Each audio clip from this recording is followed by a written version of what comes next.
McDonald's has entered a Minecraft movie universe, and Grimace, Birdie, and Hamburglar just spawned as new collectibles in the overworld. Now for a limited time, you can get one of 6 McDonald's collectibles when you order a Minecraft movie meal. Ooh. With your choice of Big Mac or 10-piece chicken McNuggets with spicy nether flame sauce. Available now in a biome near you. Oh, and at your local McDonald's. I participate in McDonald's for a limited time. A Minecraft movie only in theaters. Everyone deserves a chance in the driver's seat. For GM and Revolt, that means leading the way on the road to an all-electric future and envisioning a world with 0 crashes, 0 tailpipe emissions, and 0 congestion. GM's committed to making EVs accessible for everybody. That means you too. So what are you waiting for? GM's got the keys. You grab the wheel. Learn more about an all-electric future and the 000 initiative at gm.com. GM, everybody in.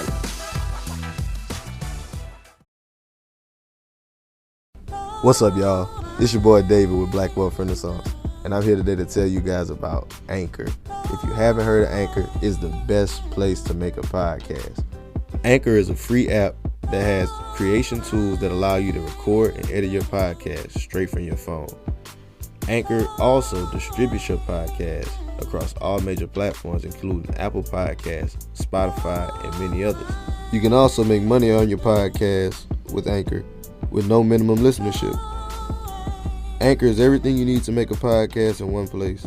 So if you're looking to get started on your own podcast, download the free Anchor app or go to anchor.fm.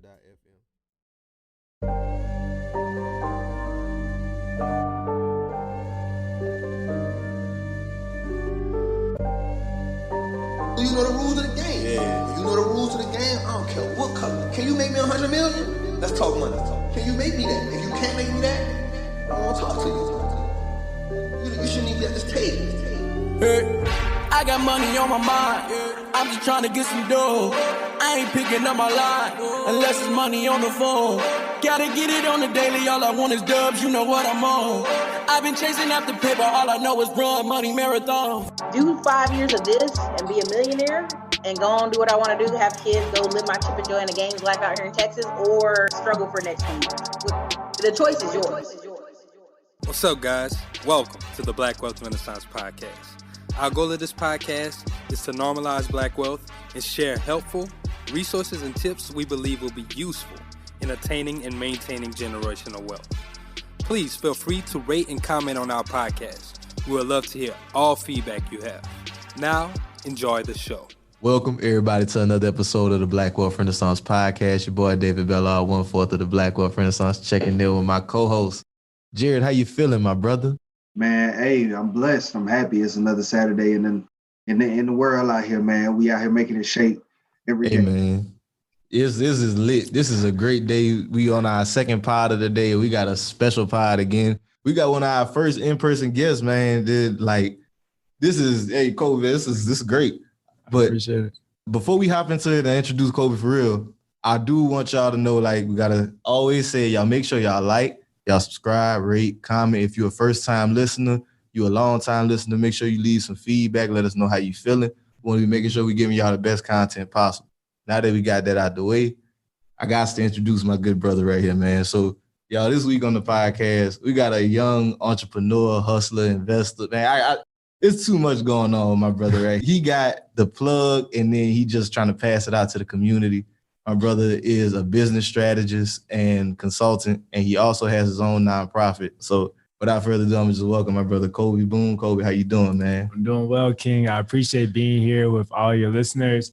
Be able to sit with guys that I truly admire and tune into. I saved y'all's posts on Instagram. I got my own little catalog over to the side. So I really appreciate being with y'all. Appreciate you, my brother. This is great, man. So Colby, we just want to kick this off, man. Just hop into it. So we want to ask you, bro, like, how'd you get your start and find your way into being a business strategist? So it really started with like childhood. So age 7, my mom gave me 3 books to read. She gave me the Bible, the dictionary, and Black Enterprise. So everything that you see from me is like a makeup of those 3 books. And I really like started out by having pioneers within business that I looked up to, like Robert F. Smith of Vista Equity Partners, Earl Graves Sr., and really that excellence that they really gave off, and all the conversations they would have And I just kind of listened in on it. My mom is 66 years old. So I really grew up with most people who that would be their grandparents' age, that excellence that wasn't too far removed from someone who actually marched as a part of the civil rights movement and all those processes as well. So for me, that really kind of began it in business. And then like most entrepreneurs or creators, we spend the rest of our time trying to figure out our lane within business. And that's probably like the big bulk of it is like, what area am I going to take up in this whole thing? So that was the big thing. Cool. So my brother, you went to school, got your degree in marketing, and then you got out and let's get into your journey, son. Yeah, so I would say, I would nullify and say at like age 14, I started with Flight of Wings. It was, I still remember the name. It was a poetry and spoken word event. So I performed Psalms 91 in church where I recited, if you will, at age 7, the whole thing, memorized it. And I enjoyed like the aspect of like performance or whatever at church. So then I started writing poems when I was like 12 years old. And my cousin, Sean Ingram, he had a publishing company when he got out of the pen. And he was like, yo, you should publish a book. Well, my cousin published my first book when I was 15. It was a compilation of poems, haikus, and short stories. And at the time, I was working for a ex-football player. I won't name drop him. But I was working for an ex-football player, and he was doing like team parties. So he had his club, and y'all know how it is. Like he had the team parties going on. That was like Friday night. Then they had like the 21 and up on Saturday night. Well, all the older guys in the community or in the neighborhood, they saw that I had like a following on Facebook at the time. And one of the guys really took me underneath his wing and was like, have you ever thought about being a promoter? At this time, I'm like 15 years old. I had the poetry event that was going on, and I was just getting ready to start driving. I still had like my provisional license at the time. So I was supposed to be home by 9 o'clock, but y'all know the party don't end till like 2. So I was taking all the back roads in the country. Taking that risk. Yeah, I was taking that risk. But yeah, like I was doing the events. I got into doing team parties and just really kind of grew from there. I really loved Diddy at the time and like taking on that persona coming out of high school. So by the time I graduated high school, the area where I'm from, which is Clinton, North Carolina, it's about 30 minutes outside of Fayetteville where J. Cole grew up. Like everybody, y'all know how it is if you grow up in the country, like counties and zip codes are kind of like your own region type thing. So whether it was people from Northern Raleigh, which is a 919 where John Wall is from, or like Fayetteville again, like Dennis Smith and those guys, I knew a lot of people just from doing the parties in the country. So by the time I went to college and went to A&T, I had a strong following by the time that I was going there. And then many people would say the rest was history, but colleges where, especially HBCUs, colleges are where your gifts are cultivated. You really kind of find your stride when you're within, especially at HBCU, because now you have this one opportunity, and that's why I'm a huge advocate of HBCUs. You have this one opportunity within a community that looks just like you. And you really have to leverage that community to learn the gifts that you need to when you leave college, because you may not, again, unless you're the owner of your own company, be in that same kind of environment where you can be around all these different people who are going to be all these different things. Facts. That was probably the short run. But yeah, man, like that is really what led me to a lot. And starting the nonprofit took place there. Journey of Mine Incorporated. It's a 501c3 tax-exempt organization. We raise awareness for mental health, personal development, and travel. Started that in September 2017. We got articles of incorporation to be a 501c3 in January of 2018. And from there, it really kind of started putting together the pieces of the puzzle for my life, for sure. Hey, man, that's beautiful, bro. So, man, I kind of want to hop into some of the business strategist thing. Well, first, honestly, no, before that nonprofit, because I do want to talk more about that, a journey of mine. So this is like primarily for people from our community, correct? Yeah, Black and brown communities for sure. So I had my first suicide attempt, age 16. I ran my mom's Exploring to a Tree. And then my second suicide attempt came in September of 2016. My last and final one, praise God. And it really came to a point where I was just like, hey, I need to take this platform that's been built from doing nightlife parties with 3,000 plus people, whatever, and really kind of turn it around. To be able to help others that look like me who were going through the similar issues that I had. Most times we think that mental health is the people who are over in the corner or the guy in class that wears the same clothes every day, but there's people who are on platforms that are suffering just the same. Facts. I was making more money in nightlife at that time in college, and I was on the road with the baby at that time in college. That's when we came to Texas. I was telling you, we came to South by Southwest. Oh, you was with him when he had the diaper on and all that stuff? I was holding the signs up. Dang. Yeah, I was holding the signs up. That was my internship. I was interning with Arnold Taylor and South Coast Music Group. And we came down here to Texas with him. I was still in college. I just didn't show up to class that week. I told my dean I was going for an internship. She was like, what internship is in the middle of a school week? And I just came to Texas. We were in Texas the whole week.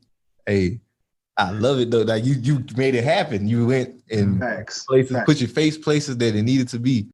Like, okay, so you built the nonprofit up. You started helping people. I love that. When did the transition come from like that nightlife? Because I know you said you want to start like taking that platform, doing something positive, to when you started finding your lane in the business side of things? I would definitely say after that second attempt. So going through like issues and like kind of mental health is kind of like a car, right? And if you don't maintenance yourself, you don't do self-care, you don't practice the things that you need to be on a well standpoint, you're kind of driving without a destination. You have a purpose. McDonald's has entered a Minecraft movie universe, and Grimace, Birdie, and Hamburglar just spawned as new collectibles in the overworld. Now for a limited time, you can get one of 6 McDonald's collectibles when you order a Minecraft movie meal. Ooh. With your choice of Big Mac or 10-piece chicken McNuggets with spicy nether flame sauce. Available now in a biome near you. Oh, and at your local McDonald's. I participate in McDonald's for a limited time. A Minecraft movie only in theaters. King right here has a purpose. Everybody has a purpose that they were put in this world to do.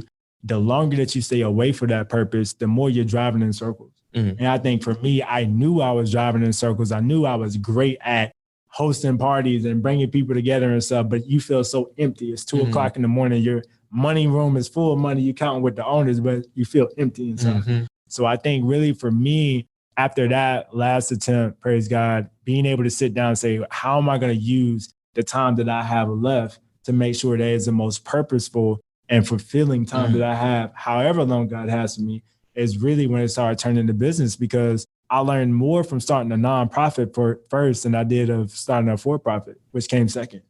I had a question about that too. I want to take a step back and like really examine that choice to make your business a nonprofit versus a for-profit business, especially considering the fact that most people usually think of business as something that's usually just for-profit, not just like, I want to make an impact on people and really just help people. Like, how did you first off figure out that a nonprofit was a route that you wanted to go, and why particularly go that route? Damon John told me. So he came to my school and he was giving like his story about FUBU and, you know, starting FUBU and moving into the industry and Shark Tank or whatever. And he was having like a Shark Tank at our school that I didn't make it because I didn't have no official business yet. I just had this hashtag, which was Trust Your Journey at the time. And I had all the Greeks, like my older brother's a Q-Dog. My best friend was an Alpha. He was Mr. A&T at the time. I had all the Greeks like posting their pictures and hashtag Trust Your Journey. So it really started popping. When he came, the SGA president was my guy. Of course, you know, when you're the promoter, you know everybody, so they help you get in the events and everything. Right. The SGA president was like, bro, I'm going to get you up there so you can ask a question. You know, trust your journey, get right, bro. So I went up to the front and I asked him, I broke it down. I was like, hey, I have a passion. I want to help people, but I'm broke. And he was like, your route should be going to nonprofit instead of actually starting a for-profit business. At the time, I had these T-shirts with like this leaf. You can't see it on the video, but this double helix leaf that I have as an emblem, I was sewing the shirts. So I was like, I really want to help people. I don't want to focus on business right now. And that was the passion. And I think a lot of businesses that I consult with now, we have conversations. I start with, how are we going to monetize and form an entity around your passion? Because if you go the wrong route with it, something that you set out to love and enjoy can end up becoming kind of a curse because you didn't form it the right way. So I'm so thankful with Damon Johns. Like he spoke to me that day. He made it hard, just like Shark Tank. He was hard on me in front of like the whole auditorium or whatever. But it was a humbling moment to say, hey, I'm gonna start a nonprofit with no money, as opposed to going into a for-profit and having to lean on dollars. Because y'all know how it is. Like when you're trying to get your stuff off, like, yeah, you passionate about your platform or your brand or whatever the case may be, but you got to get these off. You got to get it in front of people. Right. Yeah. I think Nipsey was the one that said, when money is not basically he was saying when money is not like a part of the creative process, you can create so much more freely because I don't need this to make money. I can just create. I can solely do this for its intent and its purpose. Man, I'm really happy you touched on that. Like, because I think that's something that a lot of people don't think about when they're first forming a business. Like, hey, do I actually want to like do something where I'm gonna have to get off a product or like I'm gonna have to sell stuff? Come on, I'm gonna sell my that's gonna service. change your strategy completely different versus if you're trying to just help people or you just want to do something slightly different. Like it changes the strategy with how you have to go about it, as well as the way that you have to raise capital. That's good, King. And I'll add too to that, like with the nonprofit, with Journey of Mine, I've never had to really pay for anything outside of services or events that we did as far as like structure that was provided pro bono. Dr. Catherine Otto, she's a Zeta, and she just saw the mission that we had with our nonprofit, and she donated her services to the nonprofit pro bono. And then, Miss Wiley, Ashley C. Wiley, like she introduced us to that. At that time, it was a foundation in Greensboro, North Carolina. It was the Guilford County Consortium. So she introduced me to that. And like at this time, I'm like 21 years old. I didn't know anything about these chambers. We were talking about that off air, talking about the Chamber of Commerce and all this like free knowledge, free coaching and education that was provided for, especially in that case, for nonprofits. So really, to answer your question again, when it comes to business, I learned about leveraging these organizations, these chambers that are made to help you. They are put there to help you. As my mom would say, go down there and get that free information. Like I was going down there and I was getting that free info and going to those workshops that they would have. And that's really, I would say, again, what leveraged me to be able to have the information early on to get help in business. You want to go, we're talking about my first client who's here. Like, if you want to go fast, go alone. If you want to go far, you got to go together. And that's really what it was. Message. You can't hear it, but it's saying No, I heard it. But no, yeah, bro, like that's so crucial and so important. I kind of, now that you brought up the chambers, it kind of leads into my next question. I know you said you started the nonprofit without any capital for yourself. So you went to these chambers of commerce and you learned about the ways to actually get this capital. So could you kind of go into like, how as a nonprofit did you get that startup capital? Yeah, so initially started with Dr. Otto Ashley C. Wiley. I can't remember who it was. It's like almost 4 years ago. But basically, she connected the dots. So once they saw my mission online, I had not done a television interview at that time. I had a video that went viral. So I was speaking about the nonprofit. I was talking about mental health. This is before mental health got popular. Let me break this down for y'all, what I mean by that. Like it was 2017 where SZA had just kind of came out with her song. Everybody was just getting into like the more earthy type feels. Y'all know how music started kind of changing around 2017. Mental health for Black men wasn't so popular yet. It was still very much taboo, and definitely for the community at large. Yeah. I did a video on the football field. It got like 22,000 views talking about my suicide attempt. So from there, it got reshared. Y'all know how Facebook goes. And then she had reached out. I can't remember who came first, but I went and sat with her and was like, hey, I want to start a nonprofit. I have no money. I'm living off of a refund check right now. I had just quit nightlife like that August. So I had left the club, my regular pay $200 for hosting or whatever, and they had no income. But I wanted to help people and get this nonprofit. I wanted to connect the dots. So she was the one that educated me on, okay, cool. Well, if we start working on the paperwork, we did a Secretary of State. It's going to cost, I think, $90 to do a nonprofit. Might be $60 in North Carolina. I think $60 for nonprofits. I think LLCs is $125. So y'all take me on that, whatever. I'm going to pay for it. So Miss Ashley had actually sent her the money. She paid for the filings for me on my behalf. And then the consulting person, this is why consultants are great. She was like, I see your mission, young man. I want to be a part of that. I know you're going to go far. So she just made her services pro bono. And of course, you can write that off on your taxes with an invoice as well. So she wrote it off. And then from there, they just continue to connect the dots when there was an event going on. A lot of these folks, I want to give people context. That's my thing. A lot of the help that you guys need is not going to come from the people who have the most followers. They may not even have an Instagram account. It may be a Facebook business page or a group that you need to go find and just go to your Facebook and type in business pages or Dallas business or whatever, and just start getting a part of those associations and businesses. Once you get connected to the dots, like the Dallas Chamber of Commerce, I paid $75 to be an individual, or you can be a business, whatever. You can be a part of the chamber, and based on your payment as a partner for a year, it gives you the access to whatever their resources are. If it's a book of all the names of the members, cold call those, sell your product, sell your solution, introduce yourself, whatever. If you paid a high level package or whatever to be a part of something, like get a part of that organization and start finding out who does what. That's literally what it was made for. I think one of the things that we lose a lot within our community is that we've gotten so into them phones and so locked into that. We don't know how, I'm from the country, y'all. We don't know how to open our mouths and just talk to folk anymore, as my mom would say, like, shake my hand before COVID, of course, like, hey, this is what I do.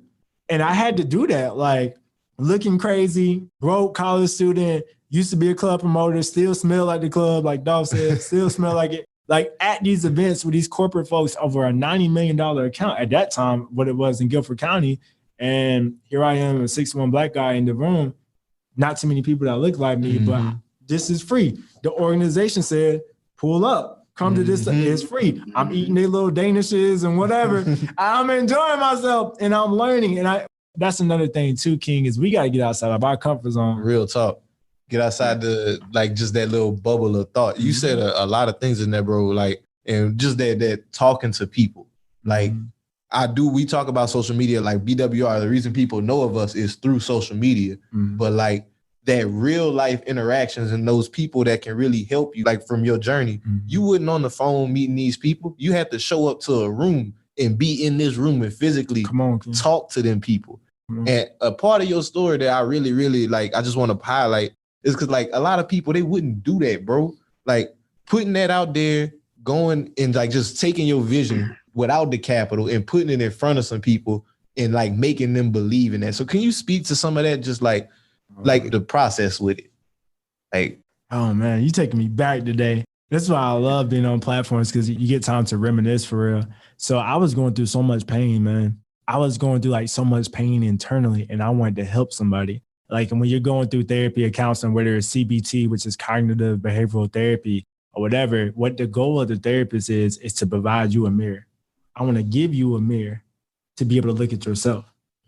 Now, what's painful about that part is that everybody ain't gonna like what they see. Right. You might be nasty, you might be ugly, you might be hateful, you might be hurt. It may be somebody that you need to forgive that you never forgave. Whatever the case may be, therapy's real goal is for you to be able to look at yourself internally and make that decision and choice that you need to correct yourself.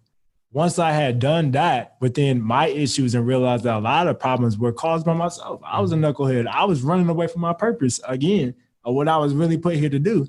And when you do that, you're kind of going, and I'm tying this story together, you're kind of going in circles and you're not really being profitable or successful because you're not even in the avenue or the lane you were supposed to be in anyway. You're never going to have that long-term wealth type success by doing what you're not supposed to be doing. Facts. So when it comes to like me at that time, I was going into overdrive to being purposeful. I feel like God had given me a second chance at life, and I felt like I had to help as many people as possible. I really felt like there was a time ticking. I still do in many ways. I think any entrepreneur, true entrepreneur, like gifted, they all know that like, yo, we not here forever. We gotta like go get it, leave a legacy, whatever. It's not gonna just happen. It ain't gonna happen. Like, it's not gonna happen overnight either. But I'm gonna go ahead and make the mission to be about what I'm standing for.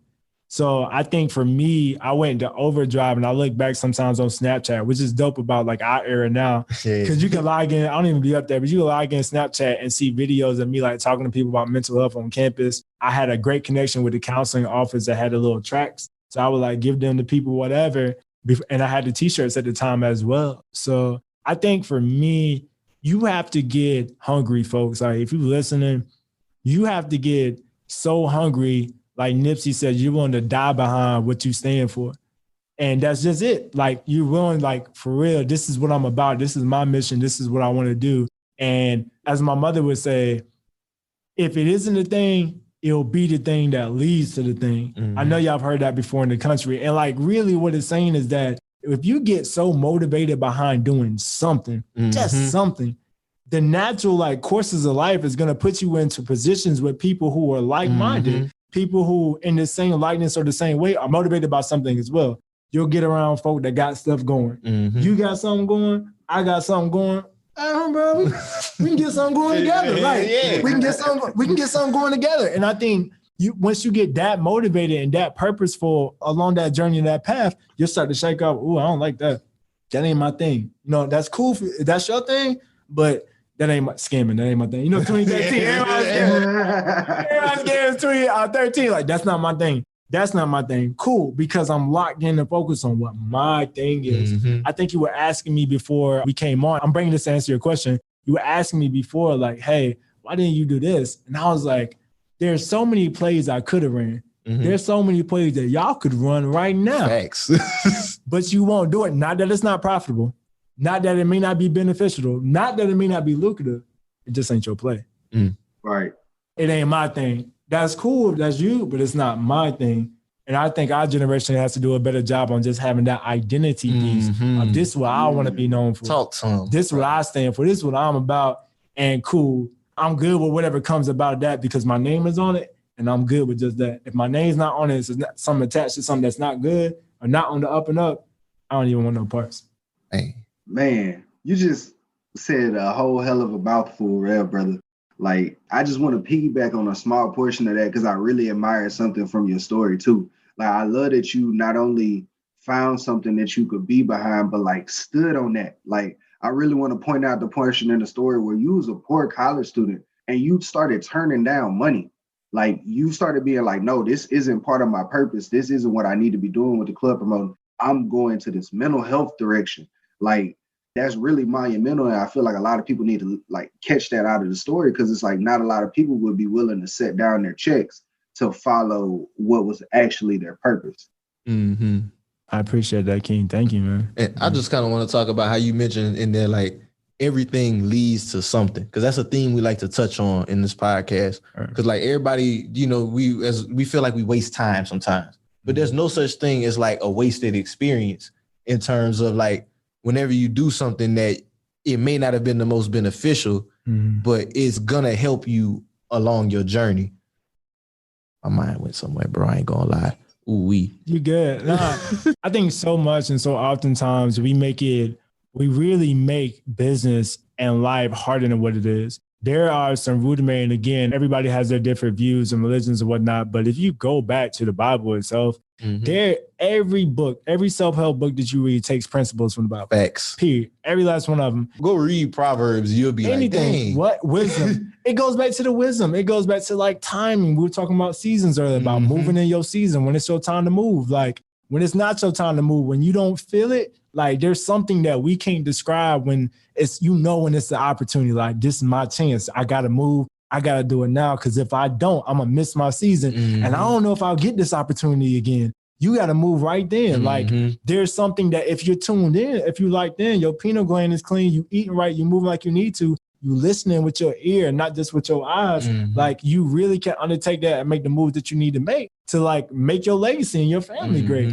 And I think like, and what you're saying about the whole journey aspect, to tie that in, we have to get back to like knowing what our thing is. That might be like that's my message for today for the podcast. Like for real, if we realize that, then we'll start having those expertise of people who, I give you an example.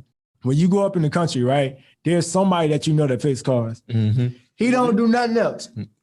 He fixes cars. That's it. He don't have no podcast. Nope. He ain't got no vlog. He ain't got nothing about. He ain't a stock trader. He ain't a stock trader. He don't have no, the machines, the candy machines. The vending machines. Yeah. He don't do none of that. He fixes cars. That's what he does best. His 10,000 hours are put in on his expertise. That is his expertise. I think our generation, we don't focus on the expertise anymore. Somebody being an expert in that.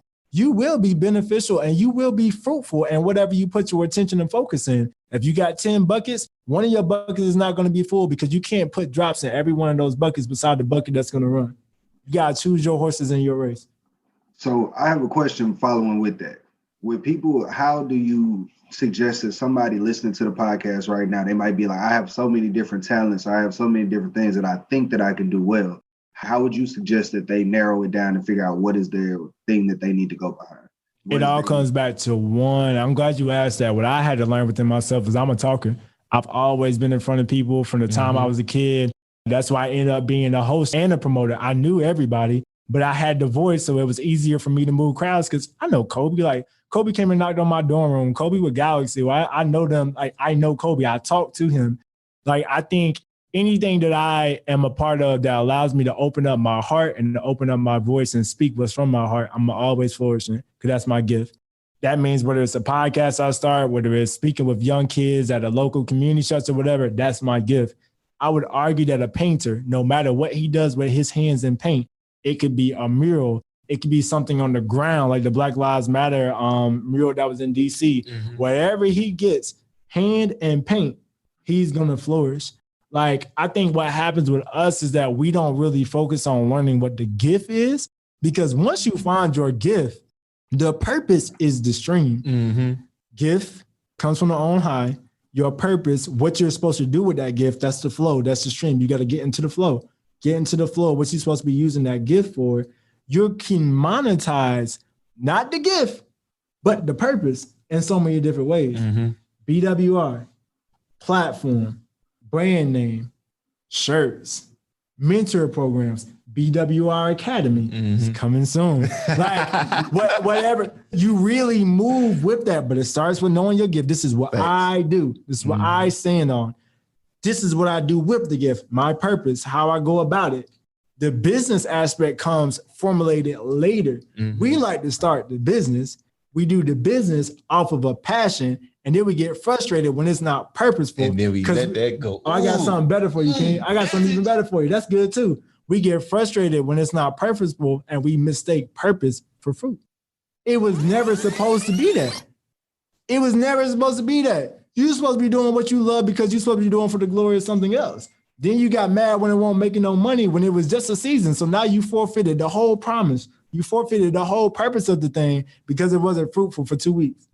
The NBA playoffs are here, and I'm getting my bets in on FanDuel. Talk to me, Chuck GPT. What do you know? All sorts of interesting stuff, even Charles Barkley's greatest fear. Hey, nobody needs to know that. New customers bet $5 and get $250 in bonus bets if you win. FanDuel, America's #1 sportsbook. 21 plus and present in Virginia. Must be first online real money wager. $5 deposit required. Bonus issued is non-withdrawable bonus bets that expires 7 days after receipt. Restrictions apply. See full terms at FanDuel.com/sportsbook. Gambling problem? Call 1-800-GAMBLER. I know he's talking to somebody right now, because it's too many people, bro, that like they pick it up, put it down, pick it up, put it down. It's never going to get to a point where it's going to be sustainable. And I kind of want to like slide into your area of expertise now, my brother, because we was having like a great conversation before, like also about business and just business in general. As we mentioned at the beginning, my brother Colby is a business strategist. He's a consultant to like over, 70 brands now? 70 businesses here? Yeah, 271 businesses across the nation. He's a business strategist. He helps people get their stuff together and like as a legitimate business owner. If y'all don't know, we've been talking about this stuff a lot lately. A lot of our people, we think a business is an LLC, and that's not the case. That does not mean you have a business. You have an entity. And I want my brother here to just kind of give out some game on just like, what are some of the things that you see so many of our entrepreneurs do wrong whenever we getting started? Okay. So I'll go through a tweet. I think I tagged you on there because I tagged you on a lot of stuff. So I'll go through a tweet that I did, and it was how to build a 7-figure business in 7 tweets. First things first, we set up wrong with our entity types. So we think LLC sounds sexy, and we'll post it on Facebook, the paperwork or whatever, which is it's not even like the full formation. It's just literally you filed. And for some people, listen, we got to meet people where they are. You got started with something cool, but you really have to look at starting your entity type for your company that you want to do correctly, because there's so many tax incentives for going C Corp or S Corp or any other, I mean, even 501c6 as opposed to just 501c3 like we did. Like there really are different tax benefits. So real quick, what's a 501c6? It's a different form of, so for example, a lot of the organizations that handle like foundations, for example, continuity funds, if you will, things that kind of go, well, continuity funds would be an example. 501c6 is more like your foundations. Whereas a 501c3 is like another subsidiary or type of like nonprofit, if you will. It's kind of a different structure. You may have a larger board, and the way they go about doing business, for all the people who probably gonna fact check me, really the way they go about doing business is a little different. Just a little bit different. And depending on what your accountant says that you should go about with your nonprofit, he may say 501c3, may say 501c6. Just depending on what your actual plan is. Just depending on what are you doing. And for example, you ever seen like the nonprofits that have like basketball, they do basketball with kids and stuff like that? It's like an academy, but you got to pay for that kid to be a part of that academy, right? And you look at like churches, majority of them are like 501c3s. they have donations, but it's really what funds the church or whatever too. But it's not like a membership as like a basketball nonprofit academy. That gives like an example. There's different forms. Really, the way that you go about doing business chooses your entity type. So to give y'all the first block, I would say you have to figure out what business do you do. Are you going to be a digital coach? You should go escort. You should go into an entity that is conducive for tax breaks or tax benefits for one individual. You don't have 10 people working for you. You need to go a different route with your entity setup type so you're not getting killed in taxes when money actually starts coming in. And a benefit of S Corp, I'm a huge fan of it, especially in service-based, because you put yourself on payroll, pay yourself a salary. The IRS says a legitimate salary, a sort of whatever you want to pay yourself. But at the end of the day, that kind of operates as a shelter as well. How? I'll break that down to you. So before we go to the next block, you and I started business together, right? We started a company together. And in our first year, we said, we're going to go LLC. We're going to get these trucks on the road. You know, I had to break it down. Yeah. We're going to get these trucks on the road, man. We about to do our thing, right? We ain't going to do no payroll, though. We ain't doing no payroll. Only. Everybody 1099. We're going to start the business like that. We even basically, we're not even going to pay a 1099 for ourselves. We're not even going to do that. We're just going to take our money out the pot. On the draw. On this draw, for example. Well, the IRS comes back at the end of the years. Let's say we made $1 million that year. We made $1 million that year. We ain't set up no tax shelters. What are tax shelters? Colby? A simple IRA, a 401k. We didn't put the money anywhere but back into the business. It's free game. They're going to tax all that. They're going to tax all that. Instead, what I do with my business owners I met with is I say, hey, we know we're going to make $1 million this year. So we're going to put you on $250K salary. I'm going to go on $250K salary. At the end of the year, instead of the whole loaf of bread being out there, we've already paid our Medicare, Social Security, FIT. We've already paid our taxes on the bit that we brought home. When we got the check, we ripped the check up, put the money back into the business. Put the money back. I'm saying a lot today. Put the money back into the business. We paid ourselves what we needed to satisfy for the actual payroll, but we kept the money and kept it actually in the business itself. We're the owners. Don't you have the bank account? I have the bank account. If you need some money for BWR, go to the bank account. We kind of don't think about like, well, why would I do that anyway? The benefit is the money, the flows, where you put the money into. There's taxed as two separate entities versus like the single member LLC where like a sole proprietorship. I seen a video that's talking about like how this is considered a disregarded tax entity. And I have one of those. And I learned that like basically what they're saying is all the money you touch going to get taxed at 15% regardless. Correct? I think one of the benefits that I tell people all the time is like you have your buckets. And I think y'all posted this one time is like you have your tax now, your tax later, and your tax never buckets. Tax never is like my favorite. That's your simple, that's your IRAs, Roth IRA, that's your life insurance policy or whatever. So I tell a lot of people now, especially in this pandemic, it's like, hey, if you already had a tax never in place and you've been paying on that life insurance policy for a year, go in there and get the money that you need out of your whole policy. And then you can move out of that like you want to, because you can't take it out of your term because term is like renting almost. But your whole policy, you can go take that money out. Y'all had a guy up here that was talking about that. Yeah, my brother Brandon. Shout out to my brother Brandon. Yeah, I think we just put it on the page. Yeah, like, I mean, that's really the whole aspect of King Derek Grayson, what he talks about with in-home baking, you know, like having these other avenues. So to get it back, because it's all of it, like really in the beginning, start with the correct entity type for your business structure. Next step, hire my wife, as I always say. Get you a branding strategist coach. Get everything on brand. If you're gonna have somebody paying for your product or service and you have a high ticket value for your service, make sure that your brand is everywhere.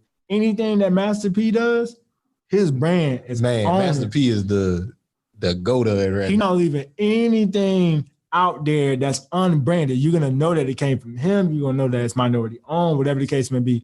Brand all your stuff early on. So if it does go viral, which isn't a plan, going viral is not a plan. That's having not a marketing strategy is a plan. Like whatever the case may be, if it's seen, it's going to be branded the way it needs to be. So I always say hire my wife next. And then next thing that we do is we going to actually having systems. We were talking about this before. Major.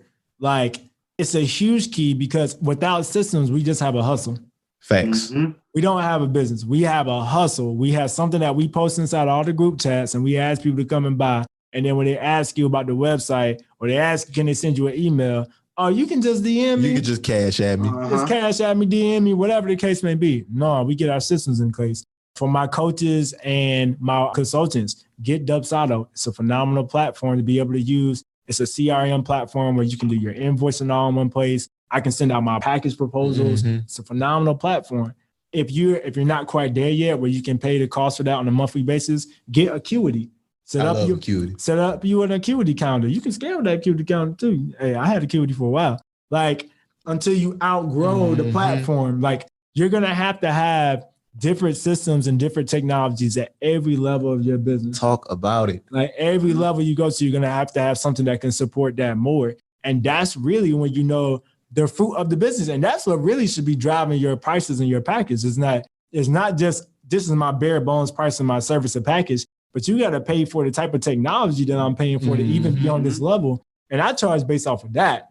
And that's really just like, folks don't talk about that kind of stuff. Like that really is like how you charge based on what your service is. Like incorporate what you're actually paying for into passing that off to the customer, because that's what big businesses do. That's exactly what they do. It's not just, they don't just charge you. I made a t-shirt. It cost me $15. I made a t-shirt. So I'm going to sell it to you for $10 profit at $25. Nah, I had to get it from Pakistan. I had to go over there and meet with the dudes and sit down and find the best quality. Is it 70% cotton blend? Is it polyester, whatever? Like, nah, you paying for all them flights. This shirt going to be $45. It's going to be branded. It's going to be quality. And my client ultimately is going to shop with me because they know I put that value into my product. I put that value into what it is that I created, so they'll pay $45 for a shirt. And I think a lot of people sleep on that. Like, I don't know if it's just because they don't think long term as far as their brand goes, but like that's huge. Because like if you're factoring in all the different stuff as far as the software you're paying for it, how much did it cost to get the website built? How is the actual quality of your systems and different things like that? That's what makes your business look professional versus looking just like you said, like a hustle. Man, I think for me, even at that step, like as I think about the tweet and I think about like my regular conversations I have with owners, it's all a flow. It really is all a flow. Like if you take your time with this thing, take your time with your business, you'll naturally go along the flow. But again, we oftentimes start businesses out of trying to skip steps. We have a pandemic going on in our own mind. And I have to make money. And I have to make money now. So I'm willing to risk my name. The only thing is my dad told me growing up that I'm willing to risk my name and put out some BS as opposed to taking the time to really like study my thing, make sure I'm putting out quality. There's no problem with 10X, Grant Cardone, getting started and going fast. There's no problem with that. But even Grant Cardone would tell you your stuff has to be branded, has to be on point. The way that you show up, you don't get an opportunity to come and show up again. Oh, I come into the building, my stuff kind of janky. I'm gonna give you this 100% cotton shirt. It's gonna shrink when you wash it. It's gonna be hard, whatever. I'm only talking about like that brand because we all know about t-shirts and stuff. Right. I'm gonna come back next week, but I got a whole new shirt. It's the same price, it's different quality. I spent time on with the Pakistan and got this. I'm thinking about one of my clients that does a lot with Pakistan. Whatever, it's quality. Bro, you just sold me this junk. Janky. Right. Rank up on me. I don't get a second opportunity to prove my face and my name. Facts. That client is gone. Like that's it. And you better hope now they're not gonna refer to nothing. Oh my God. They're not gonna refer. Like you don't get the social proof of even the work that you did put in because you didn't put the hard work in, obviously. So, I mean, I think those are the first aspects of business. That's it. Construction. I deal with a lot of construction clients. I deal with clients from all different industries, like law firms, my real estate agents, whatever. You get that one opportunity to really kind of seal your fate in somebody's mind. And it is your job, duty, and task to make sure that you solidify. When you came stepping, you came all the way. It's better for you to be, and even my barbers, and I love working with them when I can. It's so hard because it's that cash money. Yeah. But like, you can be a barber and be a multi-million-dollar barber and not even have a celebrity client. Here's how. Your systems, your calendar, your booking, your rates, your array of services that you provide, your lease for your building, your folks who pay you for those spots, and and you can literally have a multi-million-dollar barbershop, salon, if you will. And I would argue that you don't even have to show up every day. As the owner, probably not. If you got all these other things set up. And you have your select clients that are coming paying you $100 a pop every time you come in, you do not have to. And I think that's one of the things that we talk about again, like systems. Your systems allow you to make money when you're not there. Mm-hmm. Your systems allow you to know how much money you're going to make next week. I know how much money I'm going to make when I wake up because I'll look at my calendar. And it's, like you said, it's already system. there. It's a system. Mm-hmm. I'll look at my invoices. I'll look at the proposals that have already been sent out. I'm able to then scale based on what's already been done. Like, it really comes down to a numbers game. Thanks. So, Colby, I do kind of want to ask you, man, like, so we talking like, you know, growing a business, making sure you're structuring properly and all these things. Mm-hmm. So I'm thinking of an entrepreneur, you know, somebody who maybe they just getting started, they got some profits, they're not really structured up yet. What would be your advice to them to like get started and make sure they staying on the right path? I would say get a great EA or an accountant. An EA is an enrolled agent. That's what me and my wife had personally.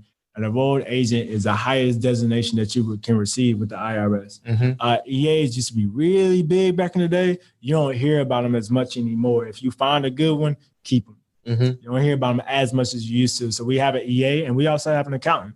We have both.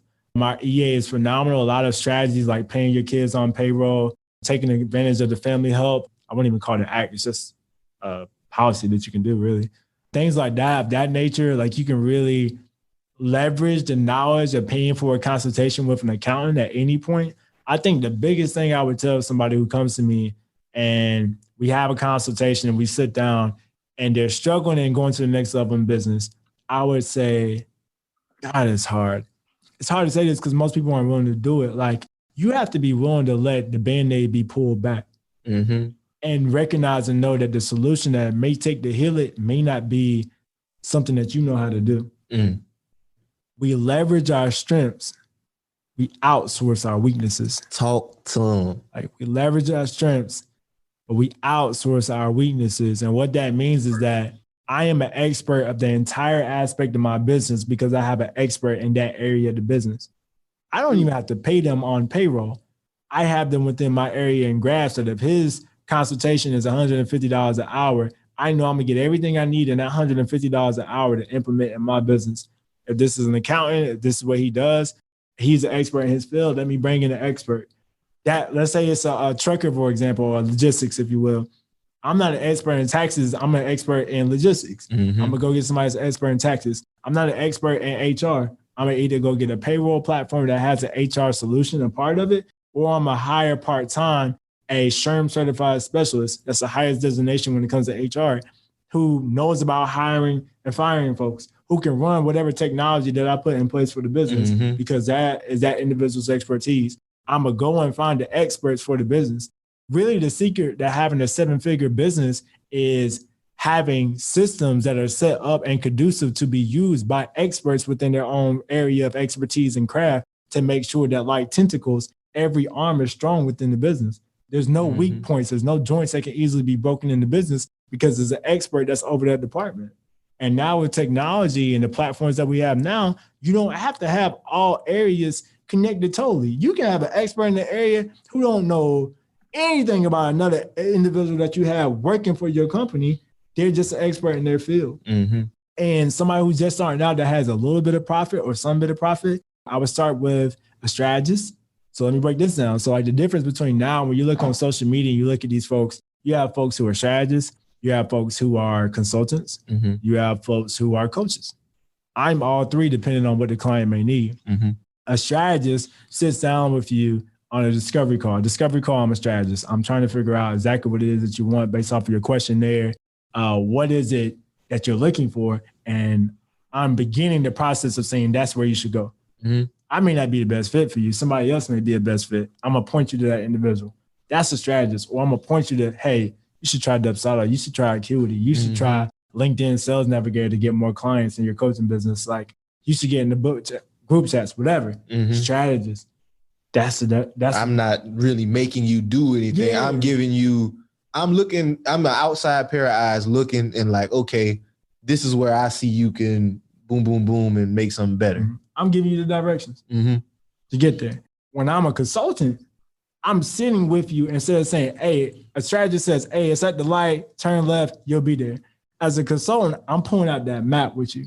Mm-hmm. I'm sitting down with you with that map and saying, hey, you see this right here? You're going to bust a left over there. You're going to see that stoplight. When you get to that stoplight, you're going to make, it's only like 40 miles per hour. So don't go through there flying. Yeah. Take your time when you go through there. Like that is a consultant. Like this is the processes. This is how you should get there. And I promise you, you'll get there. Oh, and by the way, when you get there, here's my phone number. Tap in. I want to make sure you get there. I want to make sure you get to your goal. A coach, I'm telling you where to go. Mm-hmm. I'm showing you how to get there, and I'm getting in the car with you to make sure that you get there. Accountability. A coach is literally, I'm walking that thing out with you. Like I'm gonna be, and a coaching package, to break that down, a coaching package, guys, may be $5K. It may be $10K. But if that $5K or $10K package ends up making you $1 million in your first year, will you be mad? It was worth it. Yeah. Consulting package may be a 2 hour. I charge $300 for a 2-hour consultation, but you may take that play and run with it and run it up. You may make $30K. It is what it is. A strategist may be a 20-minute discovery call to find out if that's even a fit, or first and foremost, is this even something you really should be doing? As your heart, are you really ready for what comes with this? I think once we look at it from that focal point, and my wife really shared that with me, she's absolutely phenomenal what she does. Once I really understand more what she did from a coaching standpoint and the different avenues of being an entrepreneur for 4 years, I started to understand, okay, how this is where I'm at as a consultant. And then when I started Boone Associates, this is how we're going to be as coaches. I'm glad you're breaking down the differences in the phases of it, bro. Because, like, you know, a lot of times we think of like all these different people talking about helping you in business. We don't really see the different aspects of it, like a strategist.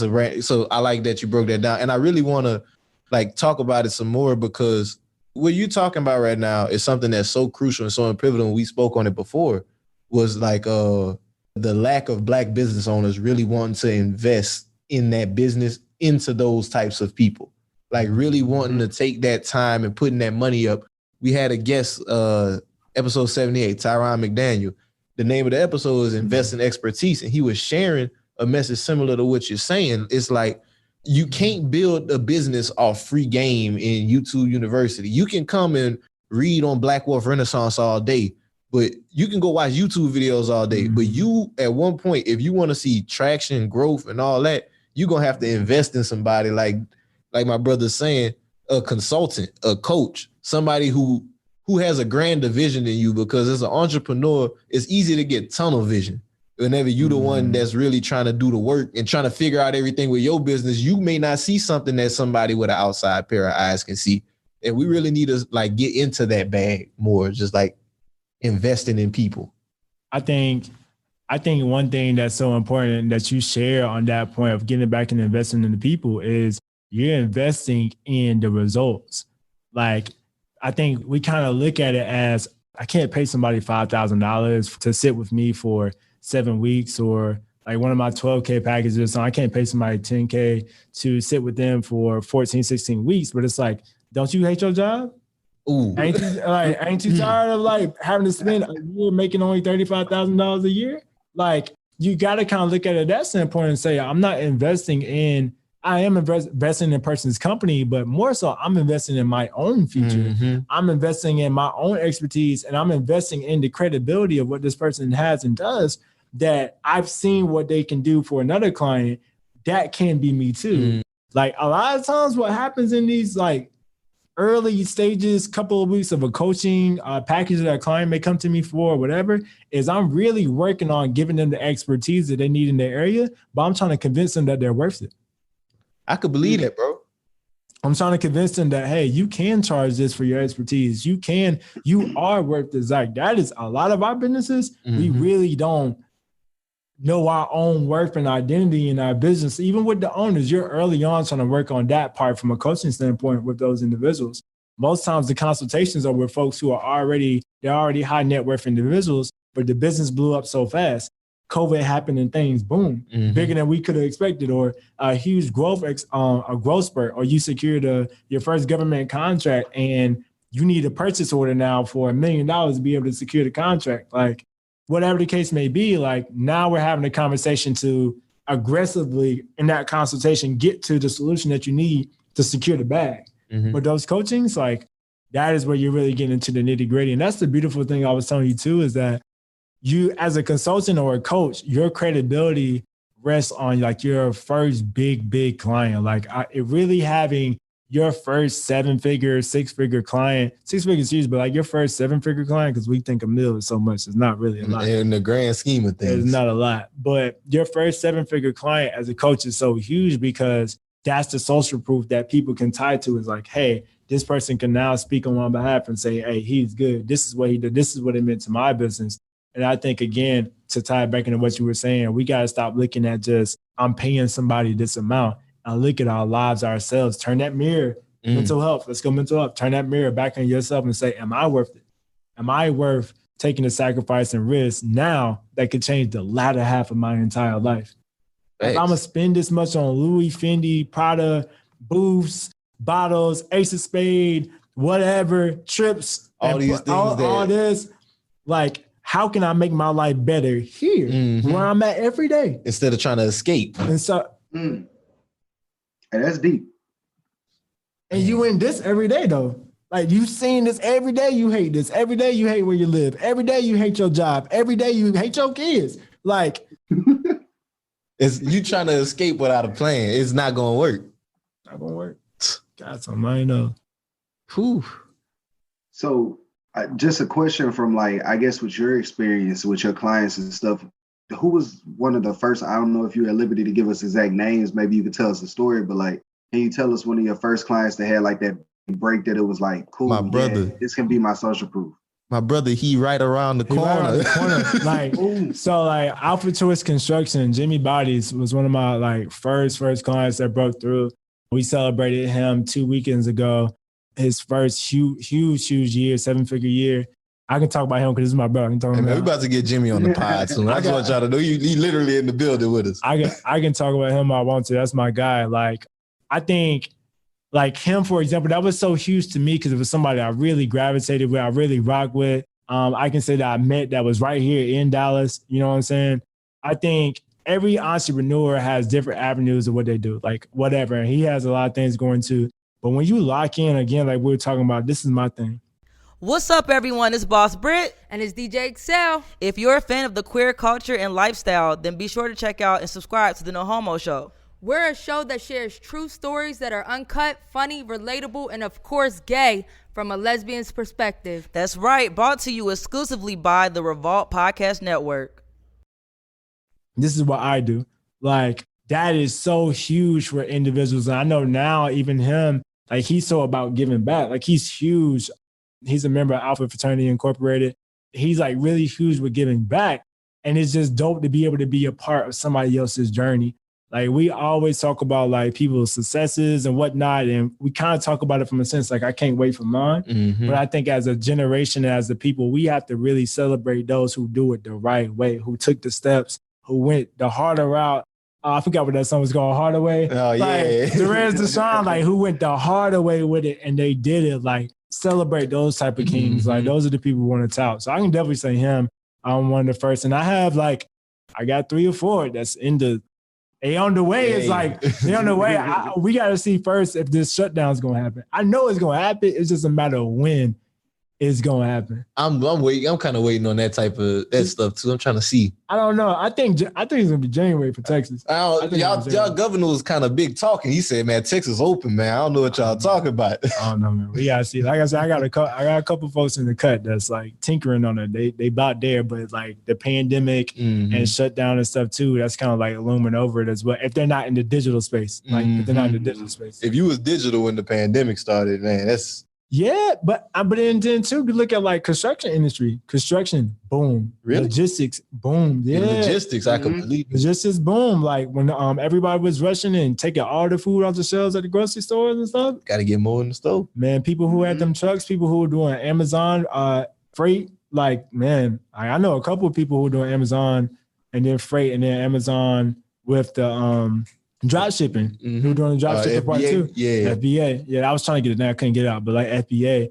I know one in particular in Charlotte, North Carolina, that like boom, when the pandemic hit, but before they couldn't hit a lick. That's crazy how that opportunity will be born out of like, a bad situation.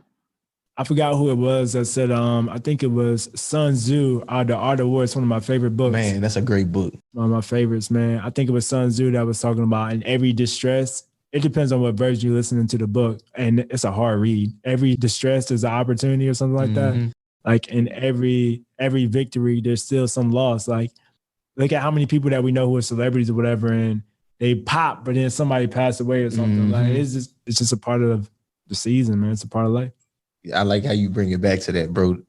Just it goes, everything is seasons. Cause that, like, even with that, like you saying, whenever it's a great loss, it's like this. I done said this before. It's like whenever you take an L and then you notice the story of successful people, if they took an L, it's usually a big L right before like their greatest W. And then a great W just propels them to heights that like they ain't never seen before.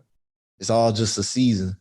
And you gotta rock with the season. Like I would argue, I was telling my wife this, like my wife is my best friend, she's my business partner, she's everything to me. And we were having a conversation about like positioning during COVID. Like how you position yourself right now in 2020 is going to determine what your life is going to look like 60 years from now. 60 years from now, you're going to look back, God allows you to live that long, and look at 2020 and what you did from this entire year. You guys realize that we still have another 30 days left in this year? The world has literally slowed down. Real talk, literally slowed down. You didn't do what during this time? You've been inside that. If you really been quarantined, we know everybody ain't been quarantined, but like, if you really been on it like you supposed to be on it, you should have learned something. You should have learned something. You should have read about 25, 30 books by now. You should have been on BWR every day trying to figure out your life so you can live better. Like, whatever. Like, the world has been slowed down, and the keys have truly, the reins of your life have truly been put in your hands. You're working from home. For most people, you don't even have that many wrap-up calls or have to tune in for my corporate folks. Like, you're literally at home. You literally had to build an in-home office. How many people before COVID had an in-home office? Everybody has an in-home office now, regardless of the fact. Like, you got to look at it and be like, okay, what did I do? What accountability did I take for my future going forward during this time period? So, I mean, I think that's just my thing. Whether it's another shutdown, whether we move into another recession, like him 500 been talking about positioning yourself to be recession-proof, get your credit right, get your trade lines going, get into things that no matter what are recession-proof businesses that are, regardless, it's going to make money. Where people eat, where people stay, commodities, investing in those commodities. Like, I think there's just some simple bare bones things if we slow down and just kind of look at it. Slow down, look at it, pay attention, man. It's too much opportunity out here. This pandemic, like my boy Ty Millie say, it ain't just a pandemic, it's a bandemic. It was like a large, great transfer of wealth that occurred. Like, just even thinking, like with coronavirus, you making me think, like, wherever shit went, when shit hit the fan on March 23rd, I think that's the specific date, and the market hit the bottom. If you would have bought something, anything at that time, like, chances are you probably would have doubled your money just like that, the way how shit went. And that was just with having a little bit of foresight and making a move in just this time. I think about next year, 2 years, 10 years from now, if you kept on to them same things, Apple went down to $100 a share again in the middle of this pandemic. Who've gotten rich just off of Tesla. Never invested in the stock market before, but they invested in Tesla and got rich. Like, it's too many opportunities out here. Facts. Man, Colby, bro, we really appreciate this. This has been a great episode. So I want to pivot to the last segment of the show now, bro.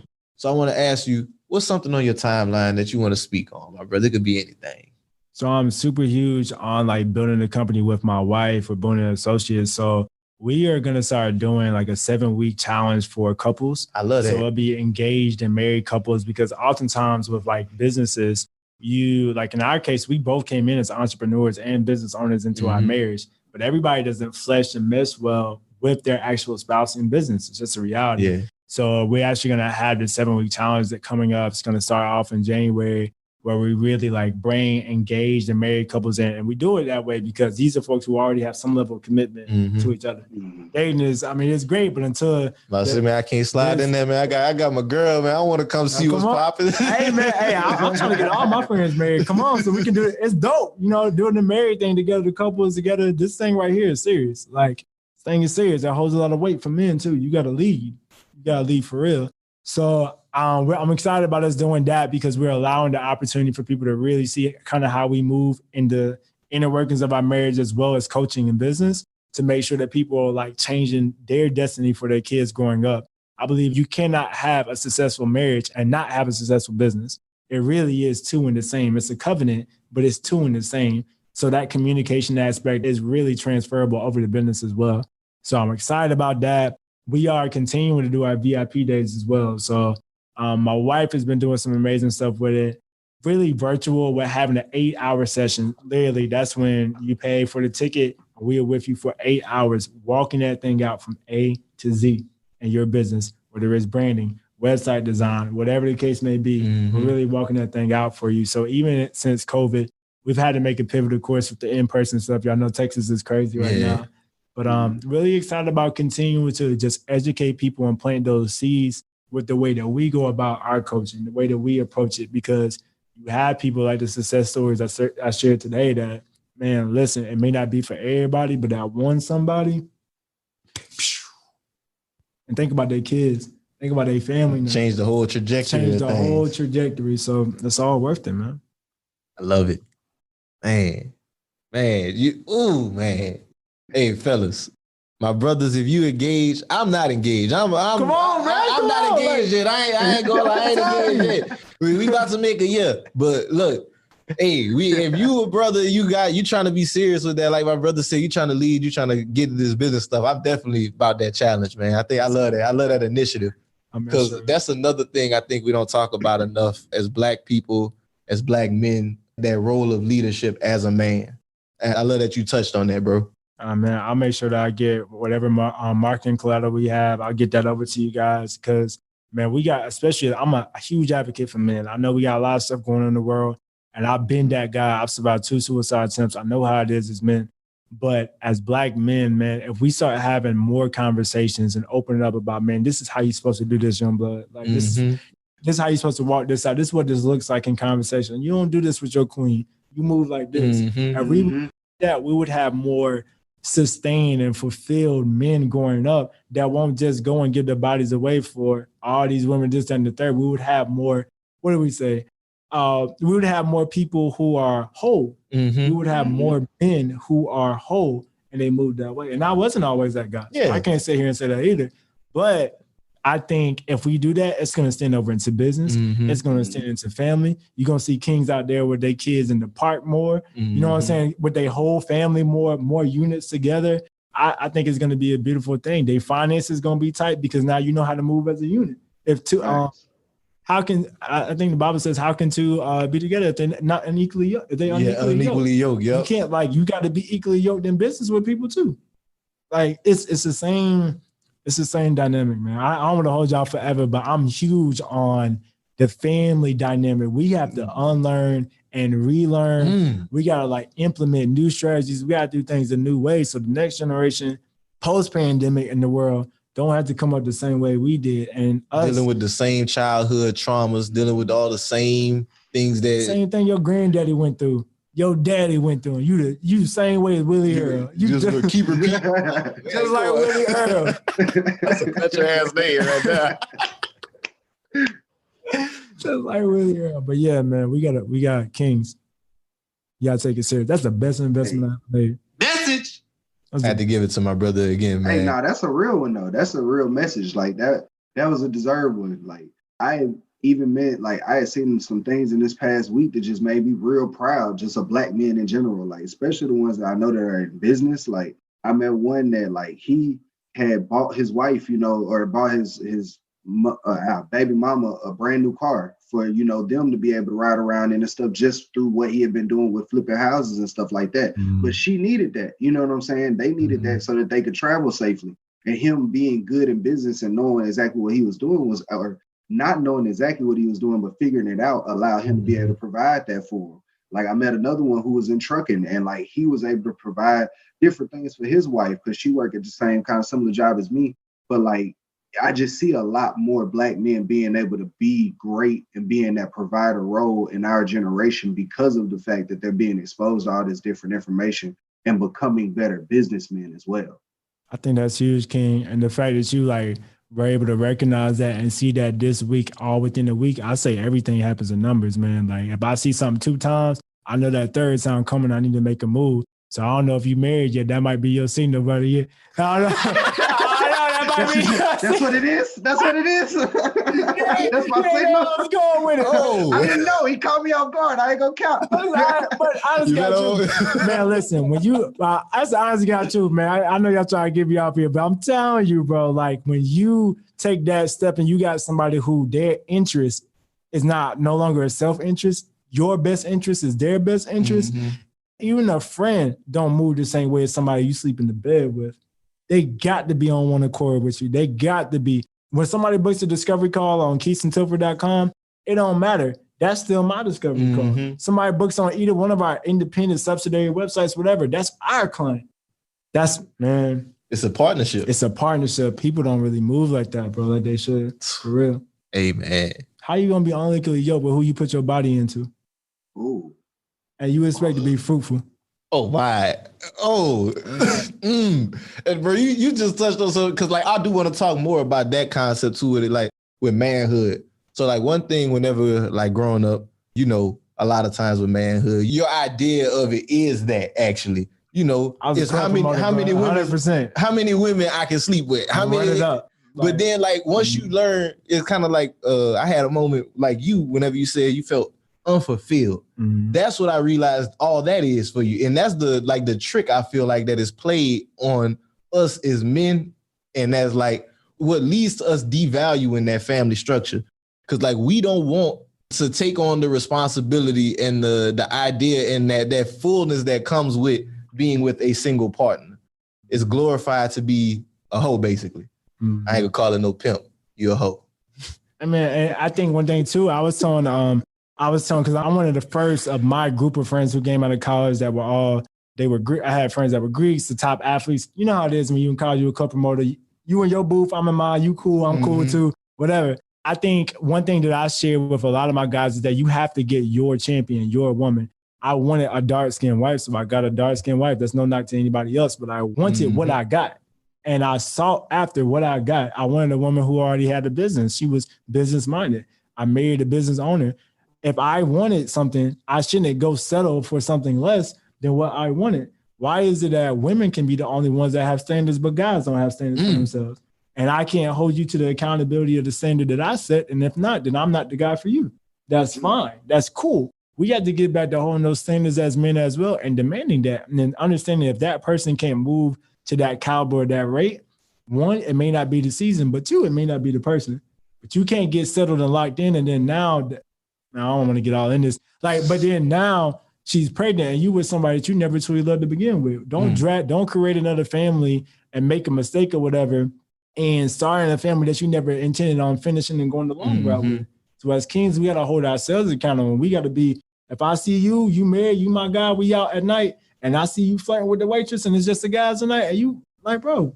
Come on, bro. Yeah. What you doing, king? Like, I can't call you king because you're not moving like one right now, but you my guy, and I know you got a kid, I know you got a wife at home, and the decisions you're making right now, they ain't conducive to your future. So either you gotta go do that somewhere on your else, or you can't do it to me. It ain't saying I'm a snitch. It's just saying that you can't be around me moving like that because that's affecting the energy of how I move with me and mine. And I think we don't do that as Black men. We don't do that accountability piece. Old school, y'all from the country, I talk with y'all like we family here. Y'all remember back in the day, an old deacon of the church or your old granddaddy or something, when something was going on, they pull you aside. They pull up on you. They come out, hey, young, let me come talk to you for a second. We don't do that no more.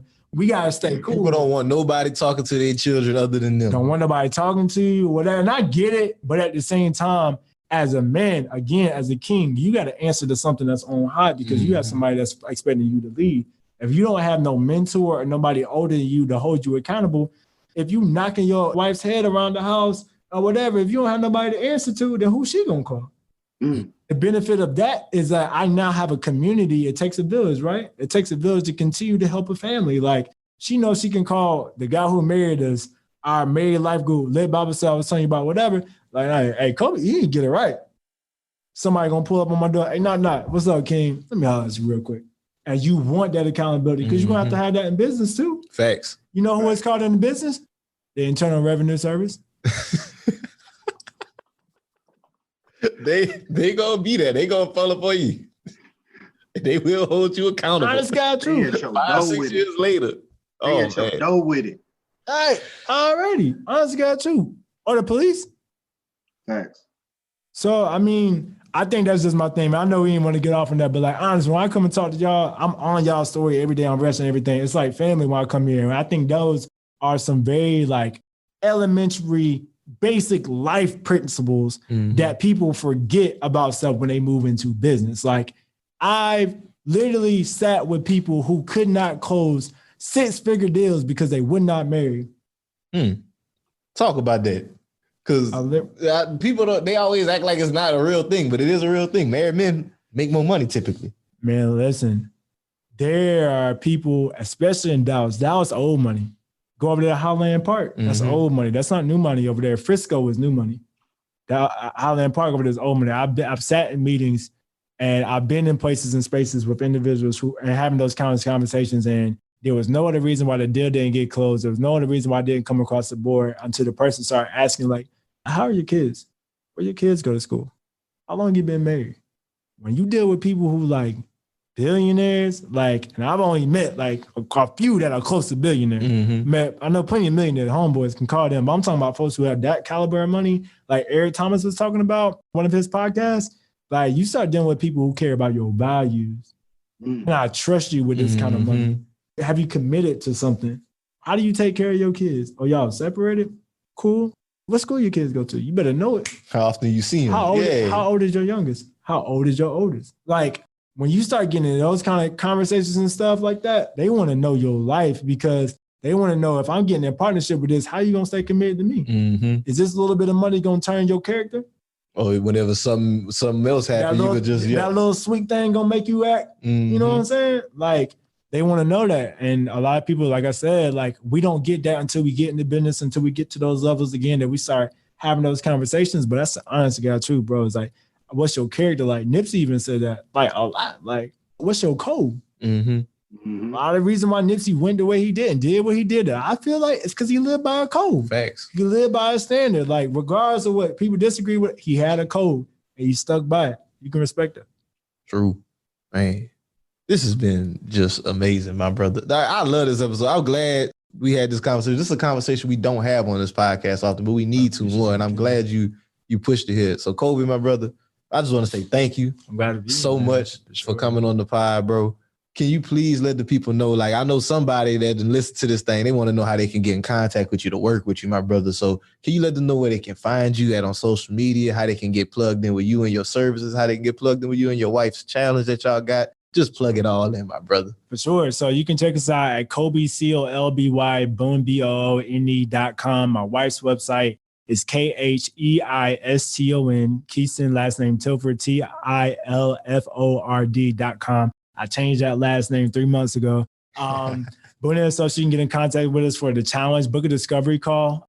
In the discovery call and the questionnaire, it'll pretty much have services, of course, if you want to do a consultation with either one of us or you want to do a coaching.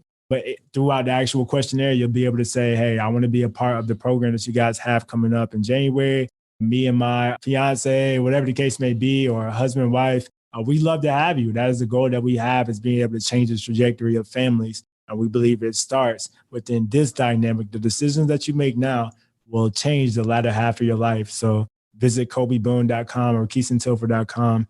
We'd be more than happy to serve you and work with you. Man, y'all better get at my brother, man. I know y'all, I'm going to keep in contact with this brother. We're going to have to definitely do more things in this area, bro. Yeah, same people. That's what I'm saying. Yeah. We already connected. We like, he coming here telling me about Jimmy. I'm like, oh yeah, I'd bet Jimmy. He's like, oh shit. It's like, it's a small world, bro. So I'm just ecstatic. I'm excited. So y'all, before we wrap this thing up, we're going to hop into a couple of house cleaning items. As always, y'all, thank you so much for listening to the podcast week in and week out. Y'all make sure y'all leave that feedback. Let us know how you're feeling. Let us know, like, what you think, what you want to learn about. Because, man, y'all, if y'all didn't get anything out of this today, you listen to the wrong podcast. I don't know what's wrong with you. Man, like, y'all got to tell me something about this one. But, Jared, my brother, we already went through the what you call them, huh? Yeah, you already gave them a shout out. We already gave everybody shout outs because this week too. Just let them know about credit fundamentals again, my brother. Hey man, y'all check out our credit fundamentals course, the 101. I'm a board certified credit specialist, and I decided to go ahead and make this product just to get people put on game as far as the fundamentals of their credit. I saw a lot of different people struggling with the basics, just trying to understand exactly how things is working. So this course explains how the scores are configured, can you find your scores, what is important as far as figuring out the weight of those scores and how to dispute things. It's a lot of different good information in this course to help you get on your basics and get on your fundamental square as far as credit goes. So y'all go check that out. It's going to be a link in the description below, and I need y'all to go check that course out, especially if you're having problems with your credit or if you recently gotten credit repair or anything like that. We want to make sure you keep that score up or get it up. So y'all check that out. Get that. Yeah. So with that said, y'all, this is David on behalf of Black Wealth Renaissance signing out. Peace. I got money on my mind.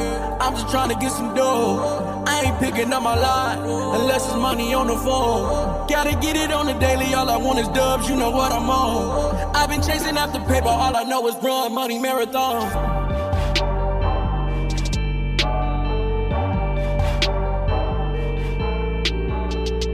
McDonald's has entered a Minecraft movie universe, and Grimace, Birdie, and Hamburglar just spawned as new collectibles as part of a Minecraft movie meal with your choice of Big Mac or 10-piece chicken McNuggets with spicy nether flame sauce. Participate in McDonald's for a limited time. A Minecraft movie only in theaters.